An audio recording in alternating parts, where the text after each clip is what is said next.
Bien chers amis de Café Évangile, si le monde a de la haine contre vous, sachez qu'il en a eu d'abord contre moi. Si vous apparteniez au monde aimerait ce qui est à lui. Mais vous n'appartenez pas au monde, puisque je vous ai choisi en vous prenant dans le monde. Voilà pourquoi le monde a de la haine contre vous. Bien-aimés dans le Seigneur, c'est une pensée qui donne à réfléchir. Le monde vous hait. En effet, si vous faites partie de ceux que le Seigneur a retirés du monde, alors Jésus te dit, le monde te haïra. Bien chers amis, personne ne veut être haï. Personne ne veut subir la colère, la persécution, les attaques ou les moqueries d'autrui. La haine est laide, douloureuse et difficile à supporter. Mais cela fait partie de la nature de la haine. Ce n'est pas seulement une forme de persécution, c'est aussi une forme de manipulation. La haine est une attaque contre l'autre par laquelle le haineux cherche à lui infliger des blessures et à le manipuler pour qu'il change et se conforme à sa volonté.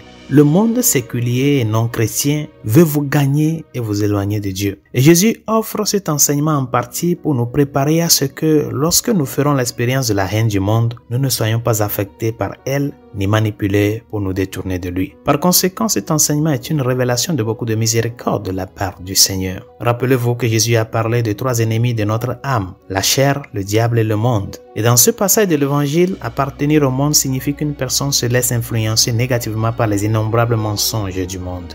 Les médias séculiers, la culture pop, les opinions biaisées, les pressions sociales, les fausses images du bonheur et autres cherchent constamment à nous induire en erreur et à nous attirer. Nous sommes régulièrement tentés de croire que l'épanouissement se trouve dans l'argent, l'apparence physique, la reconnaissance de nos réalisations et bien d'autres choses encore. Le monde nous dit que nos opinions doivent être conformes aux valeurs séculières de l'époque. Si elles ne le sont pas, nous sommes des extrémistes à l'esprit fermé qui jugent et qui doivent être évités et annulés ou réduits au silence. C'est ça la persécution que nous vivons les chrétiens aujourd'hui dans le monde. Et ces tentations et pressions du monde sont réelles. Et pour cette raison, les paroles du Seigneur sont libératrices. Elles nous libèrent des manipulations et des tromperies dont nous ferons l'expérience lorsque nous vivrons notre foi au vu et au su de tous. Lorsque nous le ferons, nous serons haïs par le monde. Mais le fait de savoir cela nous apporte la paix du cœur lorsque cela se produit. Résolution de ce jour. N'aie pas honte de ce que les gens diront sur toi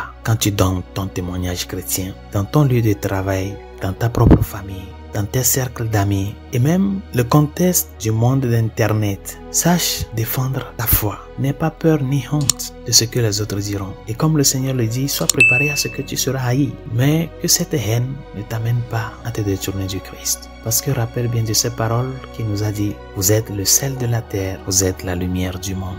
Bonne journée, Dieu vous bénisse.